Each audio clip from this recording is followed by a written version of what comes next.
हमारे मीडिया, हमारे text books, हमारे हिस्टोरियन हमेशा से ही डॉक्टर भीमराव अंबेडकर की हिंदुत्व के खिलाफ क्या प्रॉब्लम है सिर्फ उनको दिखाया है। उन्होंने कहा कि मैं पैदा हिंदू हुआ था लेकिन मैं हिंदू नहीं मरूंगा। अगर हिंदू राज अगर एक तथ्य बन जाता है, एक हकीकत बन जाता है, तो भारत में इससे बड़ी बर्बादी और कोई नहीं होगी। उनके हिसाब से समस्या की जड़ थी हिंदू धर्म में 4 वर्णों का विभाजन।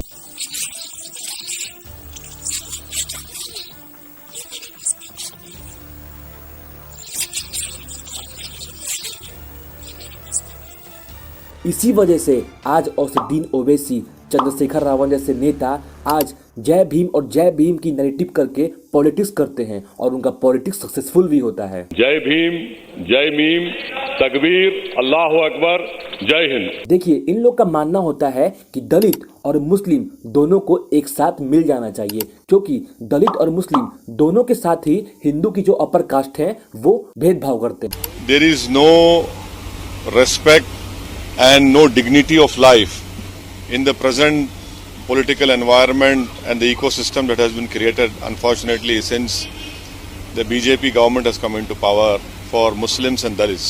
But नहीं सारुण के यहाँ कुछ तो गड़बड़ है, जरूर कोई ना कोई गड़बड़। एक्चुअली में ना ये टेक्स्ट बुक्स और ये मीडिया और ये हिस्टोरियंस हमारे भीमराव अंबेडकर की ना सिर्फ आधी अधूरी कहानी ही सुनाते हैं। पूरी कहानी को उस तरह छुपाई जाती है जैसे आज अमित शाह के 1.5 घंटे के बयान को मात्र 11 सेकंड में परिवर्तित करके आज नैरेटिव फैलाया जा रहा है। और वो पूरी कहानी डॉक्टर भीमराव अंबेडकर के इस्लाम और मुस्लिम सोसाइटी की ओपिनियन की है। तो आइए हम इस हिडन हिस्ट्री की पर्दाफाश करने की कोशिश करते हैं। मेरा नाम विवेक है।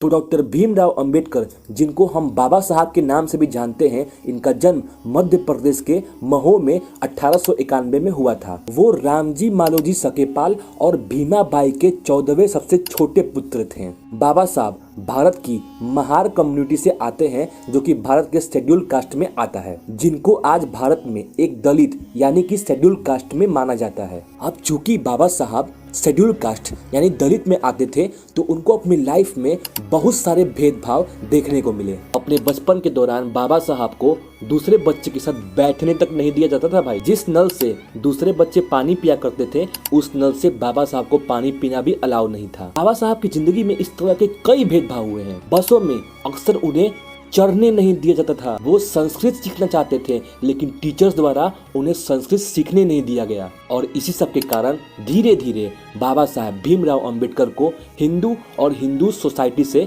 नफरत होने लगा। वो मानते थे कि हिंदू बहुत ही रिस्ट्रिक्टिव हो चुका है। लेकिन इतनी सारी आलोचना होने के बाद भी बाबा साहब ये मानते थे कि हिंदू धर्म एडिक्टेबल है।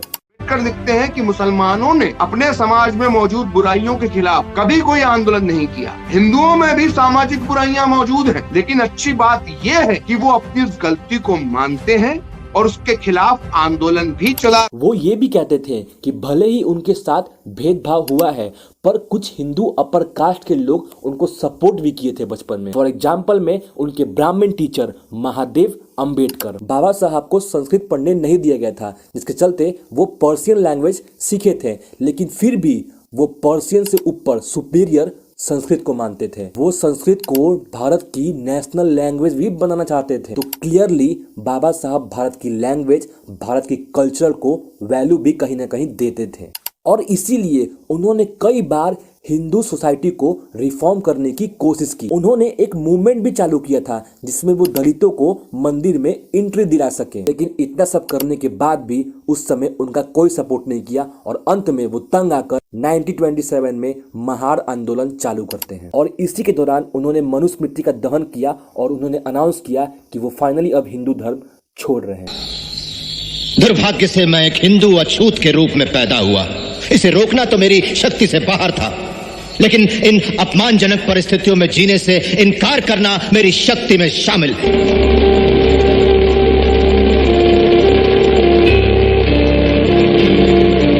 हालांकि मैं हिंदू पैदा हुआ हूं, लेकिन मैं भरोसा दिलाता हूं आपको कि एक हिंदू के रूप में हरगिज नहीं मरूंगा।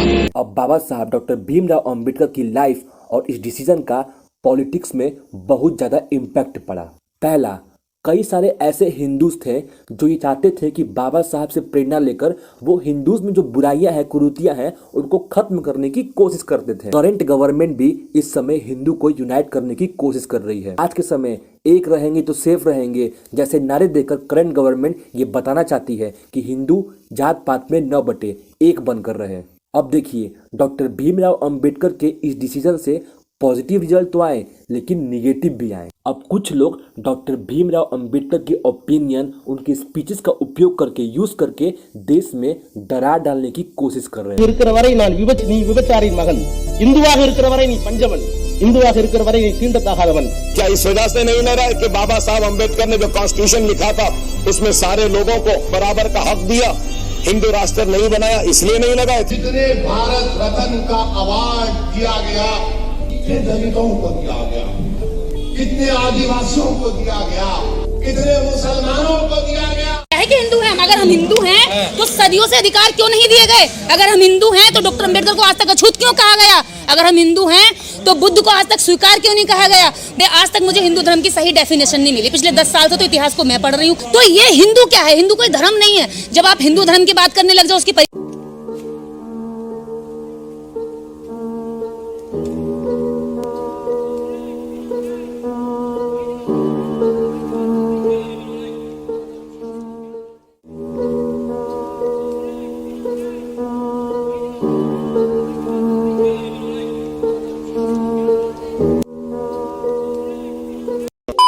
लेकिन हमारे हिस्ट्री में छुपाई गई कुछ ऐसी बातें जिनका अगर पर्दाफाश हो जाए तो इन सभी का जो एजेंडा है ना, वो ध्वस्त हो जाएगा। डॉक्टर अंबेडकर का मानना था कि मुस्लिम सोसाइटी हिंदू सोसाइटी से भी बहुत खराब है। Hinduism is said to divide people, and in contrast, Islam is said to bind people together. This is only a half truth, for Islam divides as inexorably as it binds. Doctor Ambedkar का मानना था कि मुस्लिम society में Hindu society से भी ज्यादा problems हैं। Media और हिस्टोरियन कहते हैं कि डॉक्टर अंबेडकर कहते हैं कि हिंदू डिवाइड करती है लेकिन इस्लाम सबको जोड़ता है। बिल्कुल गलत है ये। डॉक्टर अंबेडकर का मानना था कि इस्लाम के जो ब्रदरहुड, भाईचारा है, जो इक्वालिटी है, वो सिर्फ मुस्लिम पर लागू होता है, नॉन मुस्लिम पर नहीं। बाबा साहब का तो ये भी मानना था कि मुस्लिम कभी एक हिंदू के लिए दूसरे मुस्लिम से कभी लड़ाई नहीं कर सकता है। Allegiance of a Muslim does not rest on his domicile in the country which is his, but on the faith to which he belongs. Wherever there is the rule of Islam, there is his own country. In other words, Islam can never allow a true Muslim to adopt India as his motherland and regard a Hindu as his kith in. उन्होंने कहा था कि एक Indian Muslims को India से ज्यादा middle east देश या कहे तो मुस्लिम देशों से ज्यादा देश प्रेम होगा। और आज उनकी ये बातें सारी हकीकत भी हो रही हैं। बीजेपी के एक बड़े लीडर सुब्रमण्यम स्वामी ने इस्लाम के बारे में कुछ बातें कही हैं। And Muhammad told them the world is in 3 parts and the Muslim behavior must be different for each of those parts. First part, he said, is Darul Islam. Darul Islam is where the Muslims are in power. They are in majority, they are in power. And he says there should be no allowance, accommodation for any other religion. Second is that where the Muslims are not in majority. This first part is, which he called as Darul Harab. Darul Harab is where the Muslims are in a sizable minority and the majority is divided. The majority is confused, like we are today, like we Hindus are today. There, Muhammad says that the job of the Muslims is to go on demanding more and more concessions. और अगर doctor Ambedkar की इन topics पर opinion सुनोगे ना, तो वो हूबहू similar Subramaniam स्वामी की तरह है। According to Muslim canon law, the world is divided into 2 camps. Darul Islam, which is abode of Islam, and Darul Harb, abode of war.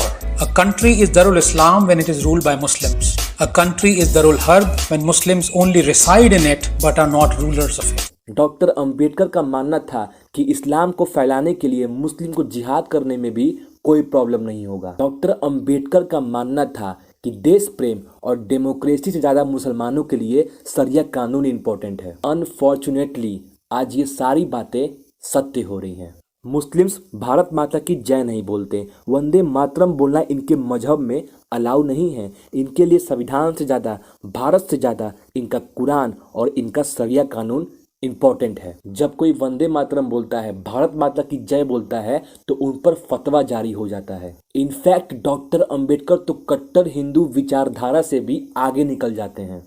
वो तो इंडियन आर्मी के मुस्लिम सोल्जर्स को इंडिया के प्रति लॉयल्टी पर भी सवाल खड़े कर देते थे।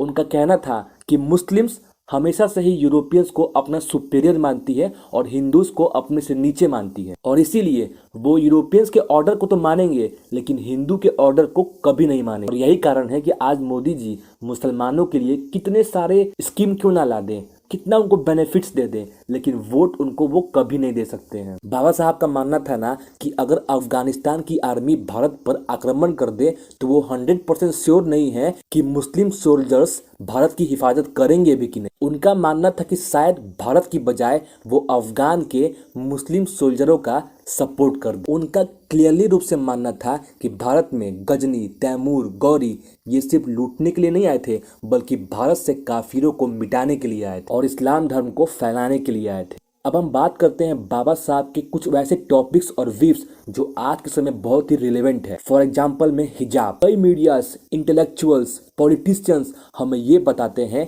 कि हिजाब पहनना उनकी अपनी एक चॉइस है। Congress leader Priyanka Gandhi Vadra says wearing a hijab or anything is a matter of choice. हिजाब पहनना न पहनना, जिस तरह हम कहते हैं कि हम हिजाब न करना, हम लड़कियां कहती हैं हमारी चॉइस है अपनी। अगर so many people are unaware of how feminist is. लेकिन according to doctor Bhimrao Ambedkar हिजाब पहना वैसा ही चॉइस है जैसे टैक्स देने के बराबर है। डॉक्टर अंबेडकर का मानना था कि हिजाब मुस्लिम के लिए ना एक बहुत ही बुरी प्रैक्टिस है। पर्दा प्रथा की वजह से मुस्लिम महिलाएं अन्य जातियों की महिलाओं से पिछड़ जाती हैं। वो किसी भी तरह की बाहरी गतिविधियों में भाग नहीं ले पाती हैं, जिसके चलते उनमें एक प्रकार की दास्ता और हीनता की मनोवृत्ति बनी रहती। पर्दे वाली महिलाएं प्राय डरपोक, निस्सहाय, शर्मीली और जीवन में किसी भी प्रकार का संघर्ष करने के अयोग्य हो जाती। उनका मानना था कि हिजाब से बहुत सारी बीमारियां भी होती हैं। कि मुस्लिम महिलाओं के स्वास्थ्य पर पर्दा प्रथा की वजह से बुरा असर पड़ता है।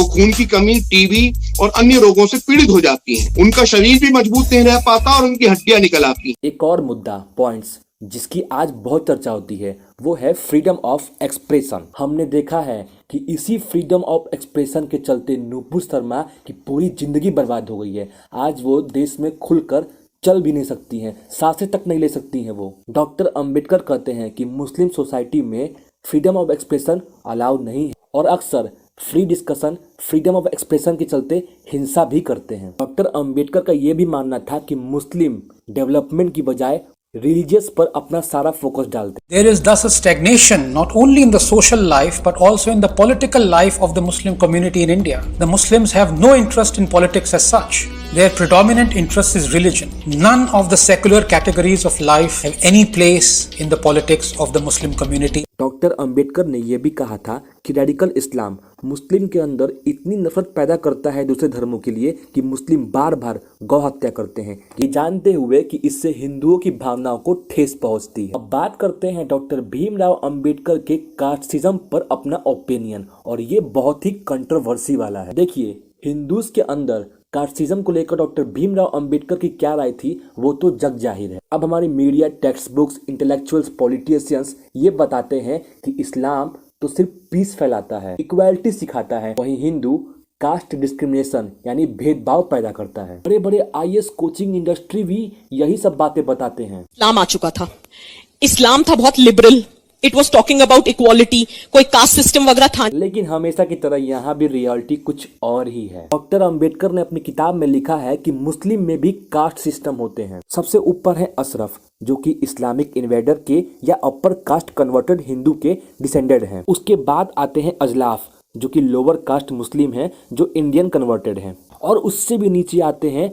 अजराल, जो बेसिकली मुस्लिम सोसाइटी के अनटचेबल यानी दलित हैं। हिंदू सोसाइटी की तरह इन तीनों कास्ट के बीच एक दूसरे से न मैरिज होती है और कुछ केसेस में अजराल और अजलाफ अशरफ के कब्रिस्तानों में दफन होने के भी लायक नहीं होते हैं। इनफैक्ट कुछ लोअर कास्ट मुस्लिम्स ने पार्टीशन के समय ये डिसीजन लिया था कि वो पाकिस्तान चले जाएंगे और वहाँ एक दलित मुस्लिम यूनियन बनाएंगे, और इसके बाद डॉक्टर भीमराव अंबेडकर ने उनको वार्निंग दी थी कि पाकिस्तान छोड़कर भारत चले आओ, नहीं तो बहुत बुरा होगा तुम्हारे साथ, तुमको मुसलमान में कन्वर्टेड कर दिया जाएगा। जबरन मुस्लिम बनाए जाने से बचने के लिए वो जैसे भी संभव हो भारत आ जाएं।